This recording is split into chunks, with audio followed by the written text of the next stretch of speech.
afternoon. It is my pleasure to be here with you today. And I apologize for not showing up previously. We won't talk about that. And my profound thanks to Joel for conducting this class. And it is really important in today's society and times that we should have more dialogue like this to have a clear and better understanding among humans. Today's topic is Shi'ih Islam. And I'm sorry, I'm a note guy, and I really don't remember much, but I just copy stuff over. So. You need some help? No, I don't. Okay. Islam is a religion just like many other religions. But we feel that we are more closer to Christianity and Judaism. I read somewhere that we are all son of Abraham. Somehow we really don't get along. But that's the way it is. Most of the cousins, they don't get along because they have competitive juices flowing through them all the time. To become, for anybody to be Muslim, they need to believe in certain sets of rules. And there are three things that you must believe to be Muslim. One is that there is one God, that the Prophet Muhammad is the last prophet of God, and that Quran is his book. Many books like Torah and Bible and many other prophets, as on my knowledge, is about 124,000 prophets came before Hazrat Muhammad. And we only know about 4 or 6 or 10 books, but some research said that there are hundreds of books. The Testaments, God's Testament, my English is kind of weak, so excuse me on that terminology. And then Islam, there are many different schools of thoughts, like Christianity. And today we're going to talk about Shias and Sunnis a little bit, because these are the two dominant factors, or school of thoughts, or sects, whatever you want to call them. So let me start by talking about Sunni Islam first. Sunni Islam is, like I said, just like any other Islam, believes in one book, last prophet. Quran is the book that we go by. And after that, they think that the next thing they need to follow is Sunnah of Rasul, Prophet's teachings. And after the Prophet's teachings, things are a little bit blurry. They go in different directions. It seems like somehow God said, well, you know what, I'm going to lead you up to here, and then you are on your own. You go and figure yourself out. On the other hand, Shias believe that no, that's not the case. Yes, there is one book. Yes, the Prophet. Yes, the God. But after that, God did not leave us without any guidance, without a leader who can guide us through this. And that's where the difference is between Shias and Sunnis. The word Shia means, I can honestly say that I am among fellow Shias today, because you could be a Shia Christian, or Shia Jew, or Shia Muslim, because the Shia means follower. Shias are the second most, or the second largest denomination among Muslims. And until recent past, about 10 years ago, I was not even aware of the Shias exist in such a places that they do exist. that thanks to internet we now found out. A huge population of Shias live in Saudi Arabia, in the Arabian Peninsula, Yemen, Syria, Lebanon, all the way through to Azerbaijan or Uzbekistan, near to that area. As a matter of fact, my great-great-great-great-grandfather migrated from Uzbekistan, the city of Bukhara, to Pakistan a very long time ago.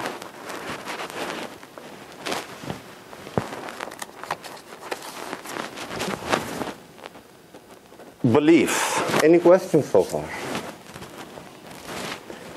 Like I said, that after the passing of Hazrat Muhammad sallallahu alaihi wasallam, peace be upon him, we believe that God appointed Hazrat Ali. What does Hazrat mean? Hazrat mean His Excellency or His Holiness, yes. Now in Islam, if you look at it, there are two periods during the life of Hazrat Muhammad, peace be upon him. As you know, that he announced his prophecy at the age of 40 in Mecca.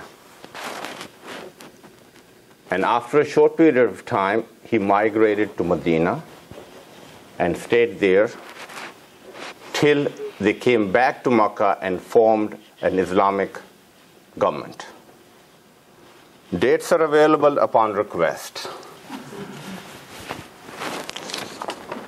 But throughout this period, if you look at it, and the reason I'm going to talk about Imam, Imam means leader. Now, there are different kinds of leaders.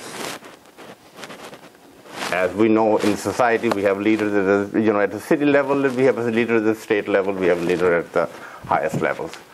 And some people think that the guy who leads the prayer at the mosque is an imam. Yes, he is imam, but he's imam for that prayer. He's the leader of that prayer. The imam we are talking about is the imam with the knowledge, the direct knowledge from Muhammad.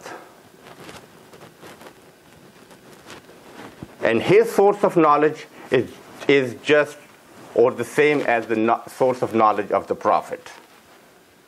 And it's the same knowledge. And there is no contradiction. There is no confusion. It's very straightforward with real explanations, with real solutions to real questions.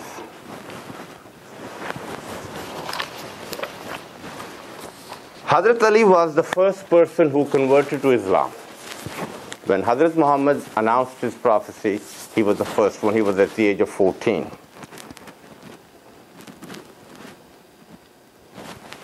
And in Shi'ih Islam, his position is very, very important. We believe that he was, after the passing of Muhammad, the source of wisdom for the rest of the Ummah to follow. He was married to the daughter of Hazrat Muhammad. Her name was Fatima. Last night I was Googling this, and we call her Bibi Fatima. Bibi is, if you convert it to English, it becomes meaning lady. So I Googled Lady Fatima. And the first page opened, it was the encyclopedia page, and the next after that was, below it, was a page of pictures of Lady Fatima. And I clicked on those pictures, and I'm like, of all the pictures that I have ever seen in my life about Virgin Mary, it looks like the same pictures. What's going on here? Why is it this? I looked up the search, what I put in, and it says Lady. And then I started paying attention to it. Well, Lady Fatima is the name, or one of the names they called Mary in Portuguese. So that was a little new, interesting revelation on my. Portugal used to be Muslim. I don't know about it. Yes, Yeah? and the city is Fatima, Uh-huh. and this virgin appeared there. They call her the Lady of Fatima Yes, exactly. That's correct. from the Islamic culture that still exists.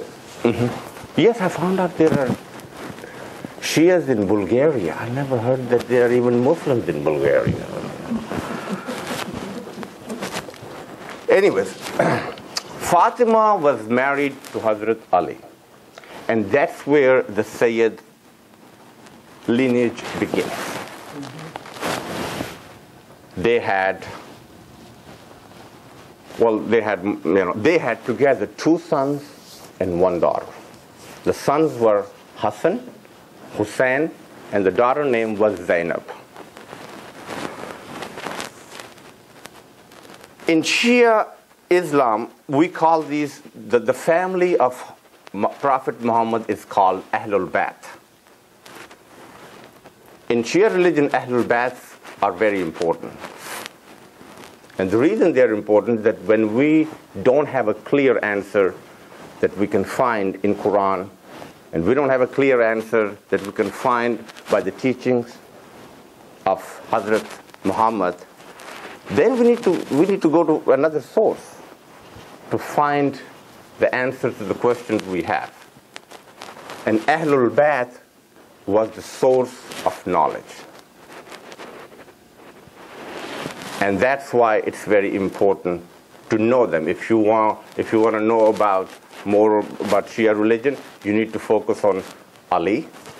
You need to focus on Fatima. You need to focus on Hassan. You need to focus on Hussein. And you need to focus on Karbala. And the spelling of Karbala is in Iraq. I'm sure most of you now probably heard that many times for good or bad reasons. What does the family name mean? Which? The Syed? Karbala. It's the name of the city. No, Ahlul Bayt. the family name. Ahlul Bayt means what? Ahlul Bayt. Bayt means a house. Yeah, Ahlul Bayt means that family, that the group, that all of them together. Like the Christians call Holy Family. Very, Yes, yes, exactly.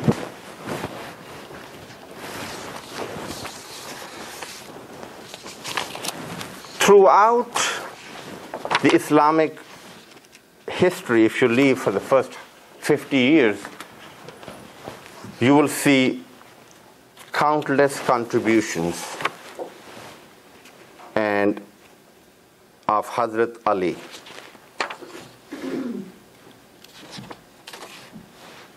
And a lot of people say that basically the man put the religion on the map of the earth with his sword. And his sword was called Zulfikar. After the passing of Hazrat Muhammad, Islamic world needed a new leader. So they all got together and they decided that who should be the next leader. And that's where I think the factions started between Muslims.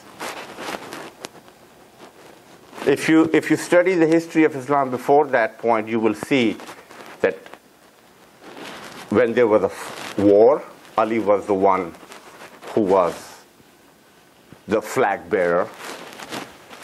But at the same time, when it was about the character, he was also the one where he set the standard.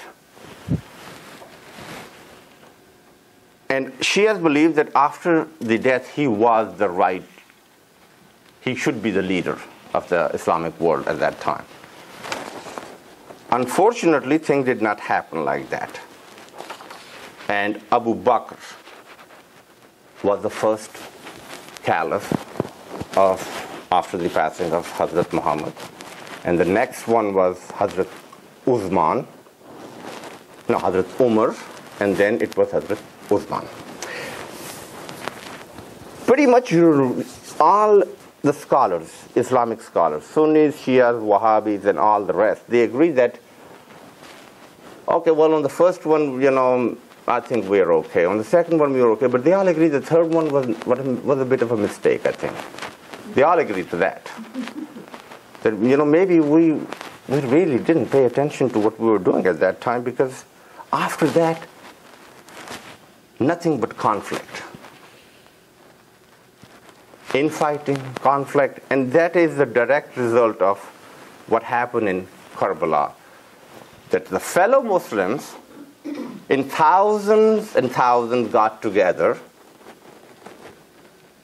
and murdered 72 innocent family members of Hazrat Muhammad. Direct, his son, Imam Hussein, his daughter, Zainab, their kids, 72 people who were thirsty and hungry for 3 days. And all that was because the group who was in power did not like, or did not see, or couldn't bear to see the following of these other people that they had.